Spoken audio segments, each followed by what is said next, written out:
ប្រសិនបើលោកអ្នកសម្រានមិនបានរំខានដោយសារការនោម10ទៅ20ដងក្នុងមួយយប់សូមប្រើឱសថធម្មជាតិមកពីសហរដ្ឋអាមេរិក Reno ប្រសិនបើលោកអ្នកមានបញ្ហាតម្រងនោមសូមមេត្តាកុំទុករហូតទៅដល់លាងឈាមសូមងាកមកប្រើប្រាស់ផលិតផលធម្មជាតិ Reno មកពីសហរដ្ឋអាមេរិកផលិតផលនេះខ្ញុំក៏ជាអ្នកមានបទពិសោធន៍ក្នុងការប្រើប្រាស់ផលិតផល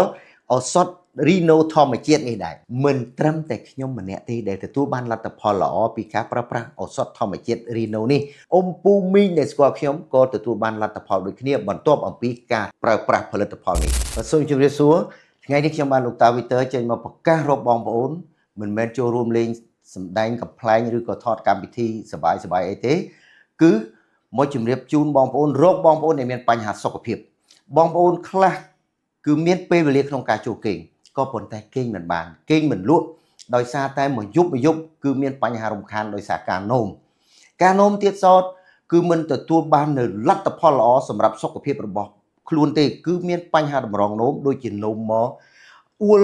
នោមមកណែននោមមកតិចនោមមិនអស់ហើយទឹកនោមមានក្លិន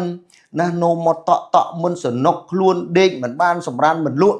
នោមមានពពុះមានពណ៌លឿងមានក្លិនខ្លាំងឈឺចង្កេះឈឺសន្លាក់មិនសូវជាឃ្លានអាហារហើយកាលណាយើងមិនបានគេងធ្វើឲ្យយើងស្រក់គីឡូណាធ្វើឲ្យយើងអស់កម្លាំងហេតុដូច្នេះខ្ញុំសូមណែនាំបងប្អូនមកប្រើនៅផលិតផល Reno ធម្មជាតិដែលជាផលិតផលនាំមកពីសហរដ្ឋអាមេរិកផលិតផលនេះគឺជួយព្យាបាលនៅរាល់បញ្ហារលាកតម្រងនោមរលាកផ្លោកនោមគ្រោះក្នុងតម្រងនោមរីកឬរឹងក្រពេញប្រូស្តាតបញ្ហាបង្ហួរនោមជួយលាងសម្អាតជាតិពុលក្នុងតម្រងនោមជួយប្រឆាំងការរលាកតម្រងនោមជួយស្ដារមុខងារតម្រងនោមឲ្យល្អប្រសើរឡើងវិញ